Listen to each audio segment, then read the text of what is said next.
good to have you, Justin. Why don't you tell the millions, as The Rock would say, the millions and millions of Smoothies with Rufus fans out there, what you do? So my name is Justin Moore. I'm a education coordinator and professional development manager for a company called Parabolic Performance and Rehab.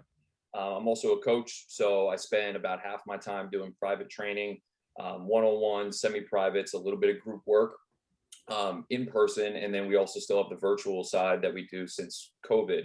But the other half of my job is to essentially just continue to push the envelope on professional development for the coaches at Parabolic. So we hold bi-weekly meetings where I present information. We use case studies. We go over, whatever problems, especially the younger coaches that we hire, to continue to bring them along as we go. Justin, we talk about expansion and level change. Yeah. And that can apply to either your linear speed work or your multi-directional. But the multi-directional is going to have more, there'll be some turning component in linear work, but your multi-directional is going to have more of a turning component. So how does that relate to expansion? How does that relate to how two sides of the body may have to do two different things to achieve that? Yeah, that's a big component. So one of the topics I think we were talking about was, what's the difference between training linear and change of direction or multi-directional speed, right? And to me, that kind of underlies one of them. So in a linear acceleration or linear sprinting context, you need a lot less of this posterior expansive strategy. You need a lot less of, honestly, even in an anterior expansive strategy to have internal rotation. But you need a lot less expansion in general. You can get away with a lot more, right? Because we're going straight ahead in a straight line. There's much less excursion of these ranges of motion required to deal with the forces associated with it, right? So yeah, you definitely need a certain level of like hip flexion, knee flexion, and dorsiflexion to be a good sprinter, because if you can't achieve a decent shape, right, where you split the arms and legs, right? Altis talks about shapes, and I love that concept, right? So for linear acceleration, we should see big open shapes where we're going to see one arm going well behind the body. We're going to see one arm coming well up in front of the body, and we're going to see a big split of the hips, right? And that allows me to then actively attack the ground from above to impart more horizontally directed forces in a shorter ground contact. So if I don't have that capability, that can be a problem from a linear sprinting context. But you can definitely get away with more, because the reality is you need much less of a delay strategy in a linear sprinting context, right? What both sides of the body are doing is a lot more similar when you're sprinting, because the ground contact is so short and you're not having to change directions and orientation of force application. You're going forward the whole time, right? So you can get away with a lot more. So walking, right, requires more of a delay than sprinting, right? I got to hold one side of the body back and through a longer excursion of ground contact to advance the other. But when I'm sprinting, I'm landing very close to maximum propulsion. And so I don't need as much excursion. Now, if you have somebody who's so limited that they can't even express 90 degrees of hip flexion, let's say, that's going to be too limited to actually maximize performance. And I would say you need more hip flexion, and then you also need a certain degree of hip extension, right? Especially in linear acceleration. As you get to top speed, because contacts are so short, you're not going to truly reach hip extension on almost any contact, right? It's going to be too quick. But if you were talking about an acceleration context, classic hip extension is pretty important, because if you don't have that, you're going to start shortening your ability to express these longer contacts associated with linear acceleration. So I want to see longer ground contact, more propulsive force imparted to the ground in the second half of the ground contact phase, which has been shown recently to be a very important element to linear acceleration performance. And so if you can't extend your hip, you're already going to be more frequency biased. And this is kind of an interesting element to working with bigger, more compressed athletes. So you would think like bigger, stronger guy, they're going to be more kind of projection biased, right? They're going to really focus on pushing into the ground. They're going to displace their center of mass horizontally, and they're going to be somebody who we have to work on like elasticity and frequency, right? But I found that that's not necessarily the case. So if you work with somebody like me, for example, I had force production for days as somebody who was like a power lifter, Olympic lifter type individual. But when I sprint, I tend to short my excursion, especially in initial acceleration, and try to rely on frequency, because I don't have hip extension, right? I don't have anything near hip extension, especially on one side compared to the other. And so when you have somebody like that, they can have all the force production in the world. They're not going to project well forward through space because they can't continue to push until the end of their ground contact, especially in the first few steps where that's more relevant. So that's important, right? You need enough expansive capabilities to have enough internal rotation and enough hip flexion to be able to move through this early to middle phase of gait. That being said, once you have that, you don't need more, right? More is not better in a linear sprinting context. But if we're talking multi-directional speed and change of direction performance, especially as angle of the change of direction gets sharper and the velocity with which you're entering the cut gets higher, now you need a greater excursion, because the more velocity you come in with and the sharper the change of direction, the longer the ground contact is going to need to be, the more it's going to be a multi-step process. And then on top of that, the more you're going to have to lower your center of gravity to allow you to impart a impulse that actually decelerates you and then reaccelerates you in the opposite direction. And then from a turning perspective, we have to appreciate that all of this is turning to a degree, right? Within the context of the body, right? So if I cut or I change directions, I actually have to turn ipsilaterally as I load that cut.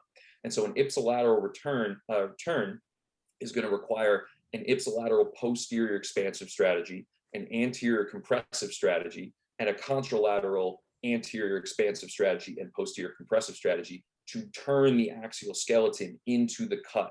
And so that is what allows me to access this loading phase where I'm loading through early to middle propulsion, right?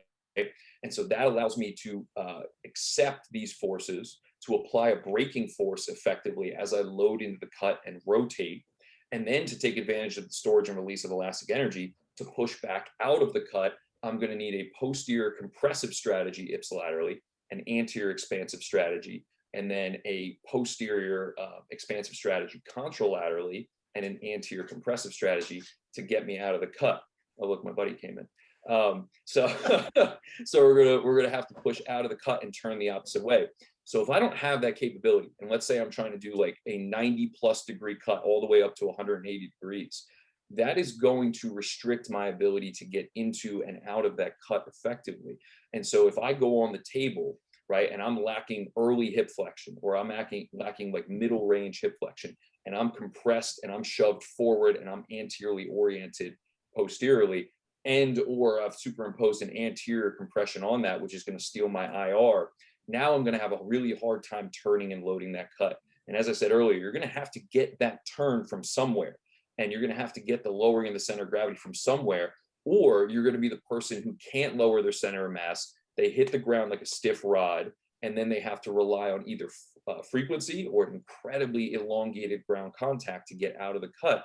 And we don't want that, because some of the main contributors to change of direction performance, even in the literature, and coaches have been talking about this forever, but now the literature is starting to catch up, is going to be things like the shortest final foot contact you possibly can, lowering of the center of gravity, especially in the penultimate foot contact, the ability to orient your forces horizontally. So they've actually shown like less vertical forces is important, and resultant forces overall aren't really that relevant in a change of direction context. It's all about the orientation of force application and the horizontal to vertical force application ratio. And so that all plays into this ability to turn and to lower your center of gravity. Because if I hit the ground and I can't turn in that direction, let's say, and I start to see some sort of compensatory strategy where maybe my shoulders have to rotate too much into the cut, or I start to shoulder sway out over the cut as an IR compensatory strategy because I don't have the ability to actually get it from the hip, knee, and ankle and foot, now I'm going to start to change my force application angle relative to my center of mass. So my foot plant becomes more vertical, right? It becomes more under my base of support as opposed to outside of it. And so now I can't effectively apply a horizontally directed braking impulse. I can't apply a horizontally directed propulsive impulse. And so I slow myself getting out of the cut, and I can't deal with those forces as well. So in a closed change of direction context, that penultimate step and even the step prior to the penultimate step are going to be incredibly important.